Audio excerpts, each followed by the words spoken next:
Ser padre de familia es algo más que ser el proveedor económico o el proveedor de los bienes materiales. Ser buen padre de familia y también ser buen padre en la relación con los hijos. En torno a esto hablaremos hoy, por la proximidad del Día del Padre, ¿no?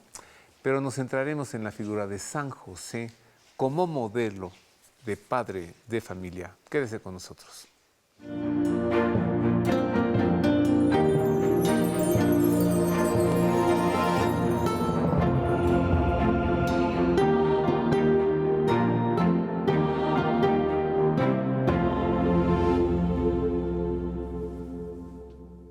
Gracias por estar con nosotros, gracias por el favor de su atención. Este domingo es Día del Padre. En México, porque en España el Día del Padre es el 19 de marzo, cuando se celebra a San José. En México se ha optado más por esa fecha comercial, ¿no? Poner allí el Día del Padre. Pero esto nos da ocasión para hablar de eso, de la paternidad, de ser buen padre. Y pues la figura del gran San José es un gran ejemplo. Es que busqué nuevamente al padre Miguel Ángel Aguilar Manríquez. Él es sacerdote josefino, es un gran conocedor y promotor de San José, y le agradezco que esté hoy con nosotros. Gracias, padre Miguel Ángel. Con gusto, muchísimas gracias por la invitación. Todavía recuerdo el mes pasado que nos habló de cómo ser buen trabajador, hoy cómo ser buen padre. Sí, y desde San José. Nosotros también en la iglesia hemos caído en ver a San José como el proveedor económico de la Sagrada Familia y como que ahí nos quedamos, ¿no? Estamos haciendo una injusticia, ¿verdad? Sí, por supuesto, incluso a la misma liturgia, el título litúrgico oficial de San José es Esposo de María y Padre de Jesús, como si la primera relación de San José fuera con María y no con Jesús, pero todas nuestras relaciones siempre son primero con Dios. Entonces, lo lógico, lo normal tendría que ser, y el Papa Francisco ha dado un giro muy importante con el año de San José, con su carta Patris Corde, refiriéndose a San José como en primer lugar como Padre de Jesús y luego como esposo de María, porque nos define la relación con Dios. Sí. Entonces San José se define por su relación con Jesús, y es una relación de paternidad que mucho tiempo en la iglesia daba miedo hablar de San José como Padre de Jesús, de tanto cuidar la virginidad de María, que entonces terminamos lastimando la paternidad de San José. Es cierto que por eso a quienes llevan por nombre José, que han de ser muy felices por ello, se les llama Pepe por lo de padre putativo, ¿es cierto? O sea, esa insistencia de padre, sí, pero putativo, sí, pero adoptador, ¿no? O sea, qué insistencia. Bueno, Dios quiso que así fuese. Sí, y se le han puesto muchos adjetivos para tratar de aminorar el impacto de decir Padre de Jesús, pensando en que se pudiera pensar que es hijo biológico de San José. Hasta hacerlo anciano iconográficamente, ¿no? Sí, que ya se viera más allá del bien y del mal. Y entre los adjetivos que se le ponían, pues era el de padre nutricio, el que solamente daba de comer. Algunos lo llamaban padre matrimonial, porque decían que la paternidad dependía del matrimonio con María. Todavía hay un poco de eso en la Redemptoris Custos de Juan Pablo II, de sostener el matrimonio verdadero, porque era una pregunta que se hacían muchos teólogos y padres de la iglesia, ¿no? Ya desde San Agustín, San Ambrosio, ¿cómo puede haber verdadero matrimonio entre María y José si no hubo consumación matrimonial? Entonces quedaba abierta la pregunta, y la respuesta con Santo Tomás de Aquino es, pues hubo prole, entonces si ya hubo hijo, entonces se brincaba en el trámite, pero ya el hijo, que es para lo cual se buscaba la consumación del matrimonio. Pero la idea era que José solo podía ser padre de Jesús porque estaba casado con María. Entonces era como de ribete, más la idea del padrastro que manejamos mucho tiempo aquí en México, ¿no? Como alguien sustituto, hasta que finalmente nos ha llegado, hemos comprendido, ¿no? Gracias a la asistencia del Espíritu Santo, por supuesto, y ahora con el pontificado, con el magisterio de Francisco, hemos comprendido que San José es Padre de Jesús en primer lugar, porque esa es su vocación. Dios lo llamó para ser en primer lugar Padre de su Hijo, y todavía me atrevo yo a decir más cosas, ¿no? Yo me atrevo a decir que la misión de San José fue revelarle a su Hijo el rostro de Dios como Padre, que también esa es una bonita explicación a por qué representamos siempre a San José como un anciano, no solamente por el cuidado de la virginidad de María, sino han reflexionado varios, si al Padre Eterno siempre lo representamos como un anciano, al Padre del Cielo, y San José lo hace presente aquí en la tierra, entonces la ancianidad de las pinturas muestra que San José es la presencia, el rostro del Padre Eterno aquí en la tierra para Jesús. Una figura patriarcal. Sí. Recuerdo que nos daban la boleta de calificaciones cuando yo era niño, cada mes, para llevarla a casa y decía, firma del padre o tutor. ¿No le tocó a usted también? Sí, ¿no? por supuesto. Y yo les decía a mis papás, ¿qué es esto de tutor? Pues ya me explicaban. Que también no se le ha querido ver a San José durante mucho tiempo como el tutor. Pero mire, antes de que me responda, padre, a ver que Marisa nos diga algo más de San José. A ver. San José fue un buen padre para un buen hijo. Él es modelo de la paternidad, pues fue el hombre que Dios eligió para que fuese el padre terrenal del Hijo de Dios. Poco sabemos de San José y por ello le presento enseguida lo que la beata Ana Catalina Emmerich supo de él a través de las revelaciones que Dios le concedió. La beata Ana Catalina Emmerich refiere, a partir de sus visiones y revelaciones, que el padre de San José se llamaba Jacob, que él era el tercero de 6 hermanos y que su familia residía cerca de Belén. José era muy distinto a sus hermanos, muy inteligente y aprendía todo muy fácilmente a pesar de ser sencillo, apacible, piadoso y sin ambiciones. Sus hermanos lo hacían víctima de travesuras y a veces lo maltrataban. Desde los 8 años rezaba de rodillas y con los brazos extendidos, pero a sus padres no les parecía que amara tanto la oración y no le mostraban mucho cariño. A los 12 años solía acudir con unas piadosas mujeres de la comunidad de los esenios para rezar con ellas y para librarse de las persecuciones de sus hermanos. También iba con un viejo carpintero que tenía su taller en la vecindad de los esenios para aprender ese oficio, en el que progresaba fácilmente porque había estudiado algo de geometría y dibujo bajo su preceptor. Las molestias de sus hermanos le hicieron imposible la convivencia y tuvo que dejar la casa paterna alrededor de los 19 años. Primero trabajó en casa de un carpintero pobre de Livona, con largos trozos de madera que formaban marcos para incrustar tabiques. José era piadoso, sencillo y bueno, y todos lo querían. Luego trabajó en Tanac, cerca de Megido, con un patrón rico donde se hacían trabajos más finos. A la edad de 30 años trabajaba en Tiberíades para otro patrón. Sus padres ya habían muerto en Belén, donde aún residían 2 de sus hermanos. Un día, mientras oraba por la pronta venida del Mesías, se le apareció un ángel que le ordenó ir al templo de Jerusalén para convertirse, en virtud de una orden venida de lo alto, en el esposo de la Virgen Santísima. María, que vivía en el templo con otras jóvenes consagradas, al cumplir 14 años recibió la visita de su madre Santa Ana, con el anuncio de que debía casarse.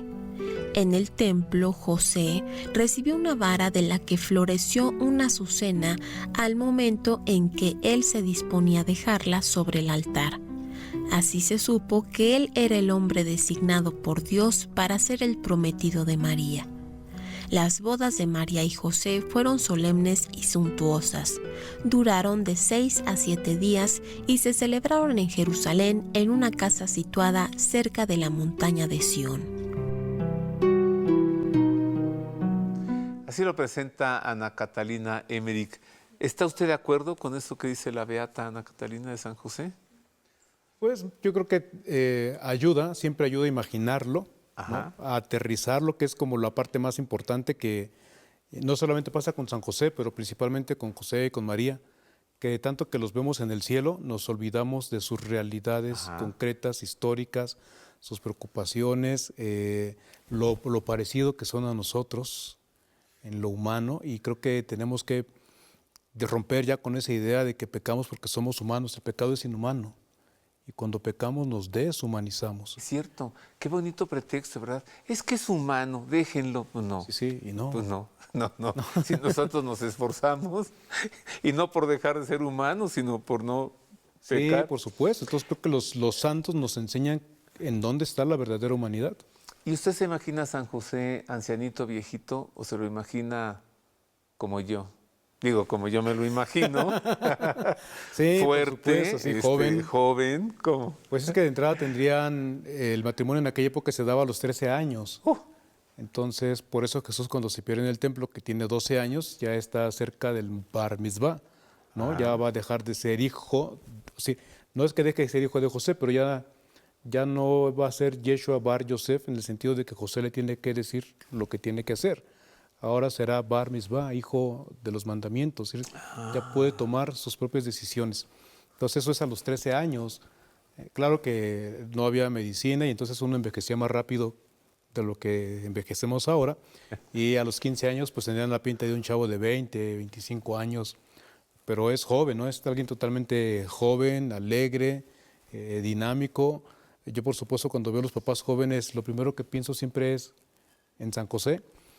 Me agrada incluso, ¿no? Yo cuando veo papás jóvenes hasta les digo, ¿no? A mi compadre, el padre de mis ahijados, de los que quiero allá en Jalisco, digo, tiene ventaja ser papá joven, porque puedes correr con tus hijos, jugar con ellos, llegar de trabajar, seguir jugando, cargarlos, darles vueltas. Es una maravilla poder acompañarlos en todo el proceso sin sentir que regresas a casa ya mermado físicamente y además, ¿no? Todavía tener que estar como lidiando con los niños, batallándolos. La Virgen María, unos 14 años de edad, cuando se establece el compromiso del matrimonio con él. ¿Y San José, como de qué edad? ¿Se lo imagina usted? 15, 16, a lo mucho, ¿no? Sí. Entonces tendrían más o menos la misma edad. Sí, yo antes pensaba que eran más grandes, pero no. No, tampoco no. San José un hombre maduro, no, o sea, un muchacho. Sí, un muchacho, un adulto joven. La gente se moría, la edad promedio de vida entonces era de 40 años. Entonces también eso, se vive 50 años, se puede llegar a 60, pero son como los casos excepcionales, ¿no? El promedio de una generación es de 40 años. Entonces, así es que cuando uno ve que Jesús muere a los 33 años, pues ya no era a lo mejor tan jovenazo, pero los discípulos eran unos chavitos entonces, ¿no? Y de ahí también de los matrimonios jóvenes, ¿no? Por supuesto. Sí. Por supuesto, es decir, la vida es que tiene mucho que ver con la comunicación de la vida, ¿no? Por supuesto, hoy a lo mejor yo entiendo que tenemos muchas motivaciones para vivir, para realizarnos trabajando y conquistar nuevas metas, pero en ese sentido a lo mejor nuestra mentalidad ha avanzado más rápido que nuestro código genético. Entonces estábamos diseñados para ser papás jóvenes, para poder tener hijos jóvenes, jugar con ellos, pues enseñarles todo, ¿no? Porque además los niños aprendemos por imitación. Entonces, estar con la cercanía con el papá se convierte en el primer referente para sus hijos. Es que de niños dicen, yo quiero ser con mi papá, y nomás crecen y ya no le hablan al papá, ¿no? ¿Qué pasó? Tengo que hacer una pausa. No es mi deseo, padre, pero me están aquí urgiendo, regresamos con esto, ¿no? Jesús fue un buen hijo, como hijo, y luego José fue un buen padre, como padre. Volvemos con esto y a ver si nos sirve para pensar en cómo ser buenos hijos y cómo ser buenos padres.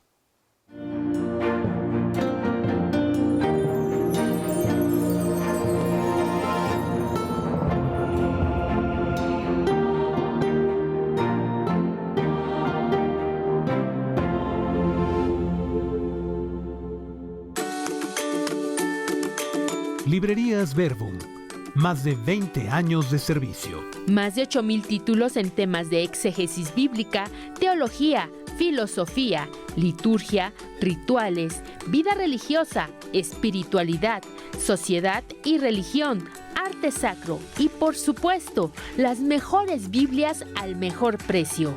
Además, si no tenemos un libro, lo buscamos. Avenida Cuauhtémoc 1116, Colonia Letrán Valle, Ciudad de México. Informes y ventas en www.verbum.mx. www.libreriaverbum.mx y al 55 5688 9286 y 55 5688 9295.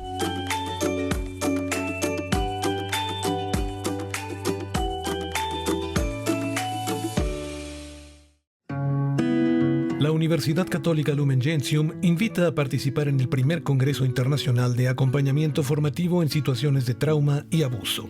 Del 18 al 20 de julio, con los temas Efectos del trauma y el abuso en el desarrollo psicológico, existencial y espiritual, acompañamiento psicológico y formativo del trauma y el abuso en la infancia y la adolescencia, perspectiva de género y acompañamiento espiritual en las casas de formación. Talleres de detección temprana de situaciones de abuso, ayudar a sanar el trauma del abuso, protocolo de acompañamiento en casas formativas femeninas, cuidado de las víctimas de situaciones traumáticas. El congreso será presencial en las instalaciones de la Universidad Católica Lumen Gentium, plantel Tlalpan.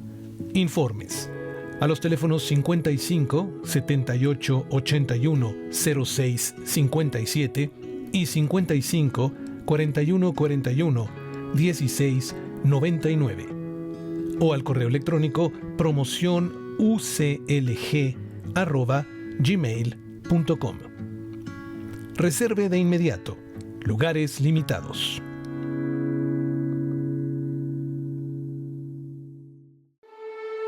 Le invito a que conozca mi nuevo libro, Los milagrosos iconos de la Virgen Madre de Dios, en el que presento los 26 más bellos y milagrosos iconos de la Virgen María desde el siglo IV hasta el siglo XIX, con prólogo de Monseñor Raúl Gómez, arzobispo de Toluca, y con prefacio de Monseñor Ignacio Samaán, arzobispo de Antioquía.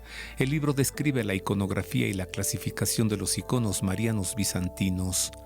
En sus 140 páginas finamente impresas a todo color, con su níquel obstat e imprimatur, constituye por primera vez en México un documento ecuménico fiel a los requerimientos bíblicos, dogmáticos, pastorales, históricos y devocionales de la Iglesia Católica y de las iglesias ortodoxas. Este libro despierta un encuentro con María y con su divino Hijo bajo la inspiración de los iconos que visualmente muestran los dogmas de la virginidad perpetua y de la maternidad divina de María.